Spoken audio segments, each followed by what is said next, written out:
At 18, joined the Air Force. It was probably the best decision I ever made.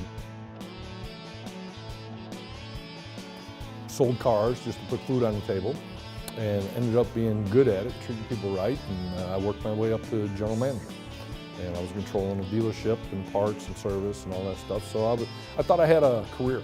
And then I called home one day, and my son answered the phone, but it was a man's voice.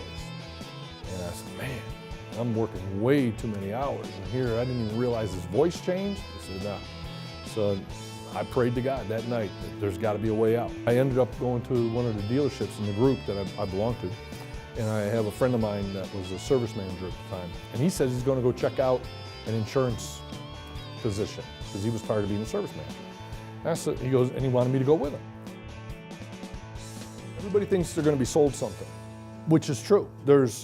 There's no loss of people in this world that are trying to sell you something. But because the smart people that want an unbiased arrangement of advice, they want to put themselves in that place where they can get an unbiased arrangement, they don't necessarily want you to charge them a fee. But yet, you know, your choices are as an advisor to give it away or not make a living, and then you can't benefit anybody because you're not there, or charge them a fee and stand by it and, you know, follow through. The problem is with the other guys, they charge a fee, but there is no standing by it. They're charging a fee because they can. We're a client-centric practice. My staff, I got two gals, they worry. They bug the heck out of me if a client calls. They call me, like I'm out of pocket right now, I'm in Minnesota. So they call me, leave a message, and email me every time a client calls with a thorough listing of everything in the conversation, whether it's good or bad. And I don't get any bad ones really, but you know, they need a form or whatever. Man, they're relentless. I mean, did you call her yet? You know, did you call her?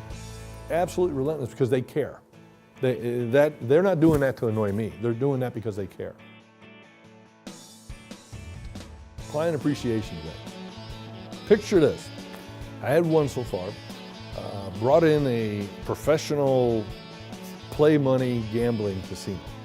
Okay, rented a room at the Marriott. And I've got these little old ladies. These ladies don't spend anything. My greatest challenge is getting people that saved all their life to believe me when I say I can increase their income, and they're not going to lose their money. They just won't spend it. They just won't. They're going to save it. They won't go out and buy a new car. I mean, it's just a challenge. Not everybody that comes in am I going to work with. I've been blessed. I don't have to take everybody because I'm not after that sales model. There's no quota.